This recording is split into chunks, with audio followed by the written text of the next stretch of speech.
when there's been affairs, is it possible for the relationship to continue? Is it over with, or can there be some that can be done? It can be very complicated, confusing, overwhelming. It can be a lot of emotions. It could be no emotions.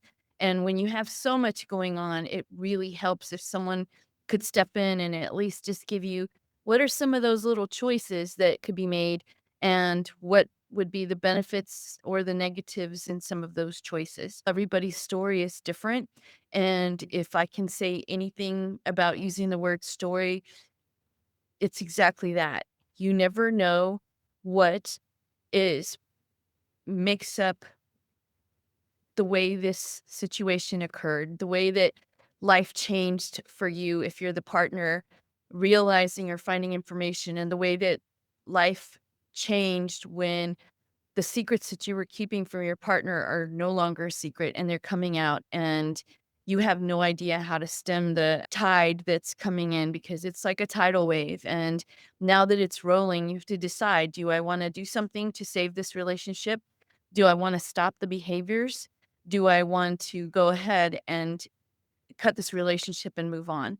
So when it's those types of situations that occur, the extra information is really helpful. So I am going to go ahead and start with what you can expect when you first decide that you want to possibly save this marriage. And so the first thing that you want to look at is, can you do some free things?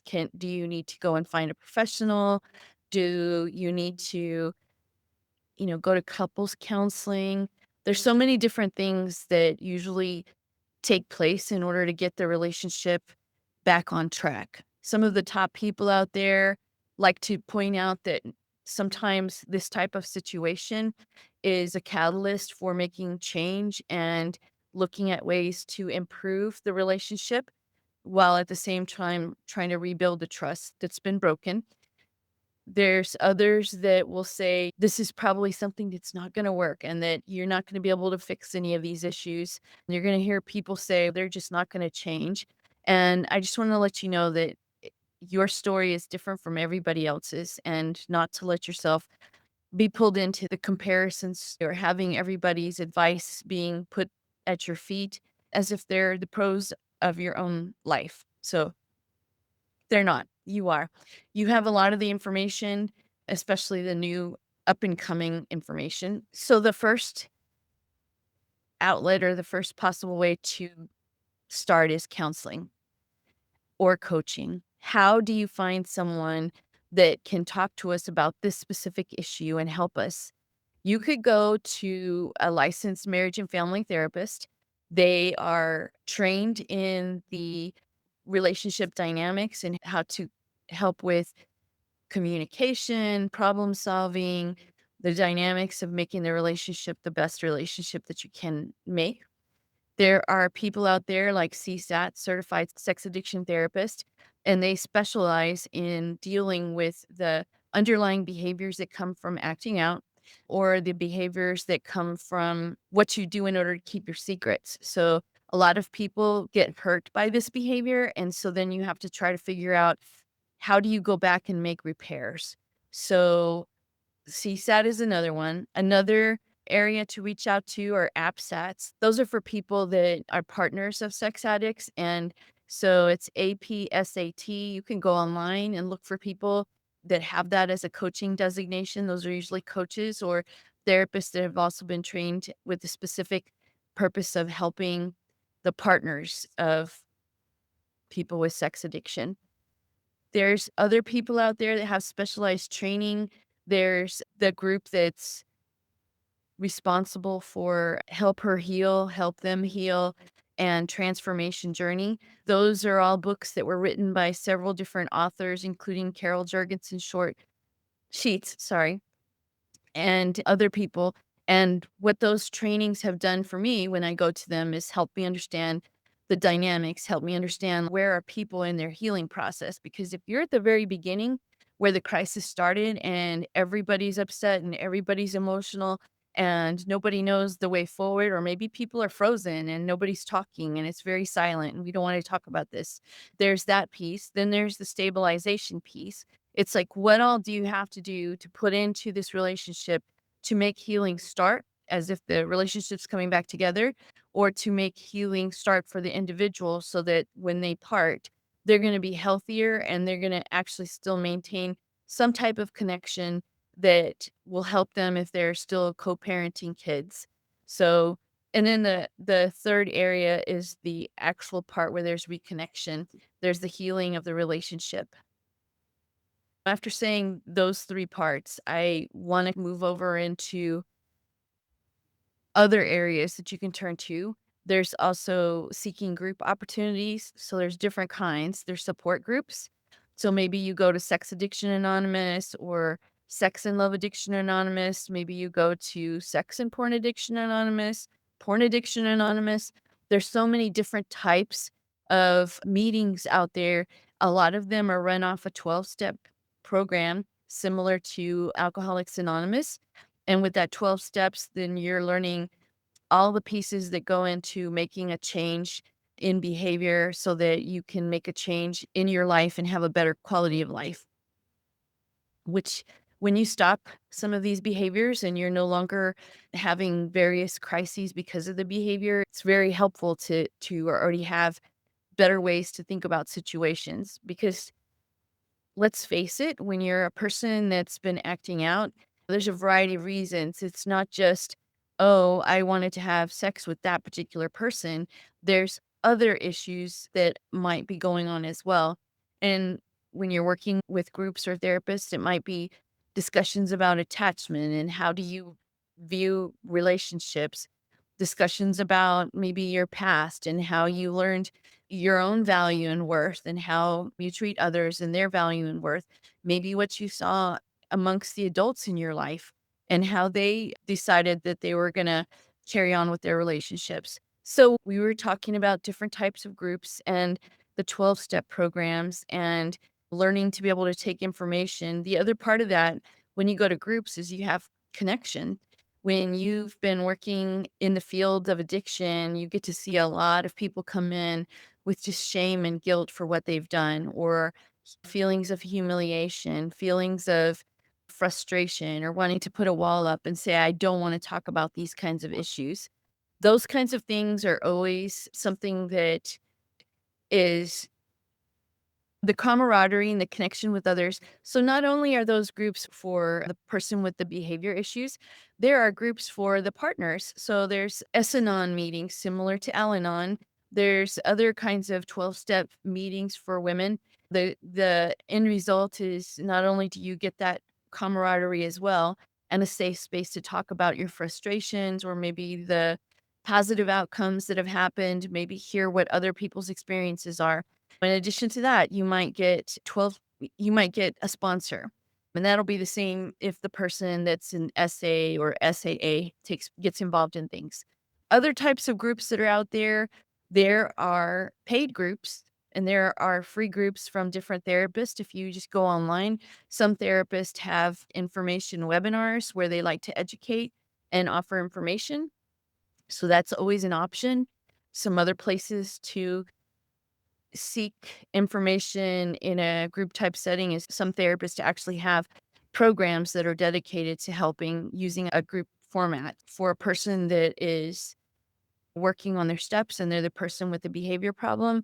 There are groups for that last from 8 to 12 weeks and it repeats every 8 to 12 weeks. It just depends. There are also groups for women, same thing, 8 to 12 weeks, maybe longer. There's even some people out there that run membership programs so that they can continue to have access to the person and be more readily available. And so those could be paid groups as well.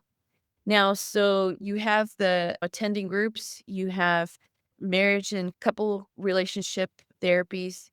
There's individual therapy for the person to try and figure out what seems to be the underlying issues for this behavior. And there usually is. It's not necessarily that there's one particular thing. Sometimes the acting out started simply, and then it just continued to grow and grow. So just like you might have a drink when you're 15 or 16, there's those that keep drinking and then expand out into other types of drugs. And then there's those that are like, oh, just here and there, I'll have an occasional drink or I'll drink when there's parties and gatherings, things like that. It's the same thing with sex addiction and that type of behavior. You may have started with just overhearing something or seeing something on TV, maybe an inappropriate scene. Maybe you've walked in on something and maybe you've heard something, or maybe someone hid their pornography in some way, whether it's paper or videos or actually specific websites that are marked off on the computer. Those are things that you wanna look at as far as how did a person get into this situation, and so individually looking at that behavior and then also looking at the pain that they've caused their partner. Let's see. We also have, in addition to individual, couple, and groups, you can go online and find people that give free webinars. I have one. You can see that probably in the description below. The webinar is free and it talks all about betrayal trauma. So mostly it's for the partner and looks at things like what's the definition of betrayal trauma, what is the best way for treatment forward, how do you make a self-care plan so that you can begin the process of healing and coping and dealing with this huge change in your life. There's also webinars online. So I know that there's places like Seeking Integrity. I know that there's different other groups out there that offer free podcast. You can go online. There's some podcasts that specialize in people with addictions to adult entertainment. There's podcasts on addiction and getting clean. There's podcasts on betrayal trauma. So those are all options. So by all means, look into that. There is also the searches for information. So looking for books, looking for blogs, reading more and more information. I will say that some of the partners of people that have these kind of issues are intense and they will find every piece of information and every which way to deal with the situation in order to try and get answers for fixing this problem. Unfortunately, it's not just one person that needs to fix it. There's gotta be work from 2 sides. The person that's been betrayed needs to work on healing and seeing changes in the behavior from their partner, and the person that was acting out needs to work on changing their behavior in addition to also understanding accountability and also the empathy that needs to be in place for what they've done to their partner. Okay, so those are just a few things. Books, so many books. I have a women's group right now that's been working on a book by Michelle Mays, The Betrayal Bind. It's been very helpful to a lot of them. Breaks things down and gives you information on how to think about situations. There's books by Dr. Kevin Skinner that I've used in the men's groups as well as the women's groups. Some of them are for betrayal trauma, some of them are for the different types of addiction. He also has a book that he recently released on relationship healing, and he has a program called Human Intimacy Project, I think. So you can definitely go online and see what he has to offer. There are also people out there that offer treatment programs. So maybe it's a 30-day treatment program where the person that has the issue goes and stays for 30 days to get a reworkup, a reset so that they can be pulled away from the thing that's the behavior problem so that they can have like a detox, and they really do go through a detox when it comes to stopping sexual behavior for some people. So residential programs, they could last anywhere from 2 weeks to a month or more. There's also intensives where maybe you go there for a week or a long weekend, like 2 to 4 days. Those kinds of things where you're going all day long and you're working on a variety of things. It could be looking at the behavior, it could be looking at the emotional core of yourself, it could be looking at the different parts that have come into play in your life in order to help you cope and adapt and deal with whatever troubles come your way.